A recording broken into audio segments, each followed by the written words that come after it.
e a 5' formando a ligação fosfodiéster novamente. Aí, a gente tem aqui a nossa inserção da sequência do vetor. Então, temos aqui uma imagem que vai mostrar, a gente vai encontrar o nosso gene. De diversas formas é possível obter esse gene exógeno e a gente vai colocar nesse plasmídio. Perceba que essas extremidades do plasmídio, elas não são retas, porque depende muito da enzima de restrição que é usada. Então, a gente usa uma enzima de restrição específica para que se encaixe ao nosso gene. Então, a gente usando tais técnicas é possível inserir essa sequência de interesse, tá? Aqui, como a gente vai abordar a expressão da insulina humana na nossa atividade H5P, eu trouxe o exemplo dela. Tá? O gene correspondente a ela ele é amplamente conhecido. Tá? E a sua sequência é de domínio público. Então, você pode acessar essa sequência de nucleotídeos em bancos de dados de genes, tá? E encomendar para que uma empresa que sintetize quimicamente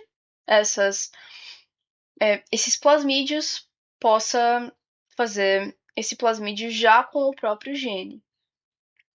Tá? Ainda assim, é possível você extrair essa sequência de uma amostra humana, por exemplo, de células pancreáticas humanas.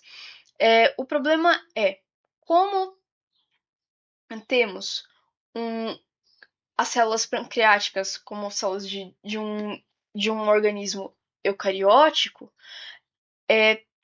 os genes eles vão ter introns e exons.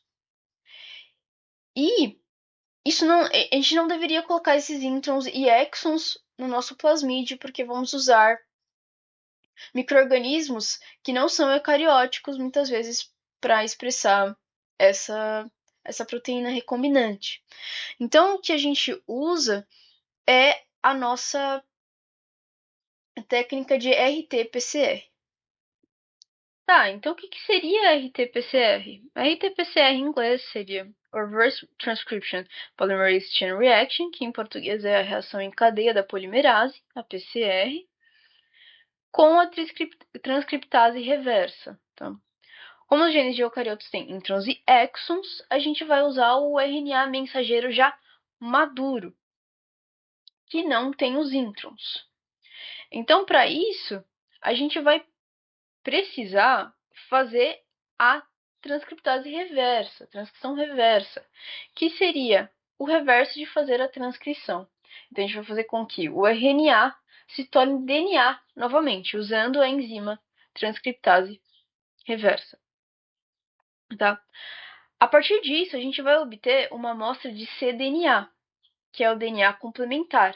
Ou seja, esse vai ser um DNA que, por mais que veio de eucariotos, só vai ter introns, ou seja, não vai gerar nenhum problema na hora da expressão da proteína em um organismo que não é eucarioto.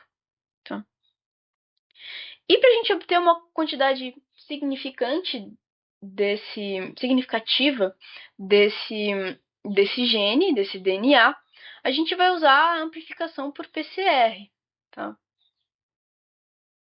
Então, a gente vai falar um pouquinho agora da PCR. Quais são as etapas da PCR e o que a PCR faz de fato, tá?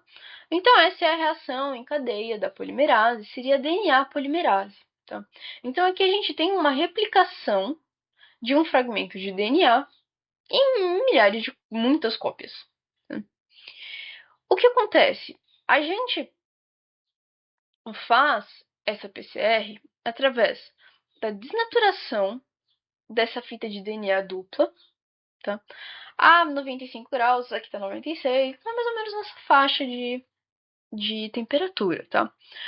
Essa desnaturação, basicamente, uma quebra das ligações de hidrogênio entre as bases de nitrogênio, A partir disso, a gente vai ter duas fitas simples. E aí a gente vai ter a fase de anelamento de primer, que é a 55 graus já. Por que a gente precisa de um primer? Tá? Um primer ele vai ser uma pequena sequência de nucleotídeos que vai inserir um grupo no 3' na extremidade 3', um grupo hidroxila livre, tá? Que é para que a DNA polimerase que a gente vai usar tenha acesso a esse fragmento de DNA. Sem esse grupo 3' OH livre, não é possível a DNA polimerase ser inserida. E como a gente tem uma fita de DNA que não está quebrada, não tem ligações fosfodiéster quebradas, a gente não vai ter grupos 3' OH livres, a não ser que a gente coloque primers. Tá? Então, a gente vai anelar os primers a 55 graus Celsius e a 72 graus Celsius acontece a extensão, que é basicamente onde no momento em que a DNA polimerase vai conseguir se ligar ao primer e vai conseguir colocar nucleotídeo por nucleotídeo ali e fazer com que a gente multiplique por 2 o nosso fragmento inicial de cDNA. Aqui, como a gente vai fazer isso a 72 graus, a gente precisa de uma polimerase que seja resistente a essa temperatura. Porque, além de ser resistente a essa temperatura, a gente faz a PCR em ciclos. Então, a partir do momento em que essa DNA polimerase foi inserida, ela vai passar por todos os ciclos. Então, ela também vai passar pelo ciclo de desnaturação, que é a 95, 96 graus. Então, a gente usa a TAC polimerase, que é uma enzima que vem de bactérias termoresistentes e termofílicas. E essa proteína, essa DNA polimerase, vai aguentar altas temperaturas. Aí, perceba aqui que a gente vai ter uma repetição. Essas máquinas de PCR elas vão fazer repetições até 35 vezes. Então, a gente vai ter uma grande quantidade de insertos daquele cDNA que a gente extraiu de uma amostra humana, por exemplo. E aí entra, de fato, o momento em que a gente vai produzir essas proteínas recombinantes. Tá? Primeiro, agora que temos um vetor que tem o inserto com o gene que vai, e a gente tem certeza de que vai expressar a proteína que a gente deseja, a gente pode fazer a transformação.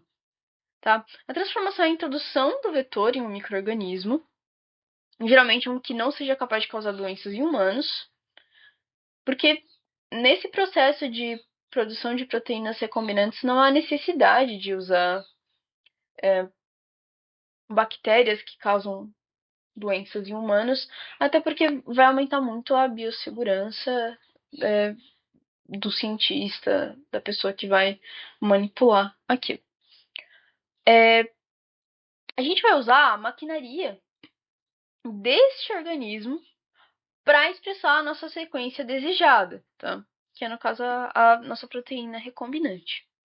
Então, aqui a gente geralmente vai usar bactérias competentes, tá? Alíquotas de bactérias competentes. Para isso, se faz um tratamento, tá? Com cloreto de cálcio, que vai neutralizar as cargas da membrana e vai permitir a penetração do DNA plasmidial, que é negativo. Tá? O DNA é negativo. Então, tá. Então, a gente pode ter diversos métodos de transformação. A gente pode ter métodos de transformação por choque térmico, que é o mais clássico, o mais usado, que a gente dá um choque térmico numa alíquota que vai ter tanto o nosso plasmídio quanto a nossa bactéria, a nossa alíquota de bactéria competente. E esse calor, e esse choque térmico entre calor e frio, vai criar poros na membrana, por causa da mudança na organização da membrana. A gente também tem a evaporação, que também vai formar poros na membrana, mas através de pulsos elétricos, que também vão mudar a organização da membrana, tá? E aí a gente vai ter transformação química, que é a alteração química da membrana. E a gente também pode ter conjugação bacteriana, que já não é tão eficiente e depende muito do caso, tá? Que seria a transferência natural de DNA entre bactérias. A partir do momento em que a gente faz essa transformação e a gente coloca o nosso plasmídio dentro dessa alíquota de bactérias competentes, a gente pode fazer com que elas cresçam num meio de cultura. Esse meio de cultura aqui, que eu estou mostrando nessa imagem, que é de autoria própria, esse meio de cultura ele tem LB, que seria o Luria Broth, um caldo cheio de nutrientes para que as bactérias cresçam, e também tem agar, que é um agente gelificante. Então, isso é quase um gel. Tá? E essa alíquota de bactérias transformadas cresce de um dia para o outro numa incubadora. E nesse momento, há uma seleção de células transformadas. Por que há uma seleção de células transformadas? Porque nesse meio, quando fabricamos esse meio, colocamos canamicina. Então, quando se coloca canamicina, a gente vai fazer uma seleção de células que apenas foram transformadas com o plasmídio. Porque lembre no começo do vídeo, quando eu mostro a construção do plasmídio PET28A, que é o que eu usei aqui para transformar as minhas bactérias, ele tem um gene de resistência que vai expressar uma enzima que vai conferir a essas bactérias uma resistência à canamicina. Então, todas as bactérias que sobreviveram, ou seja, que formaram essas colônias que a gente consegue ver aqui, elas obrigatoriamente têm o plasmídio. Senão elas morreriam por conta da ação do antibiótico, da canamicina. Tá?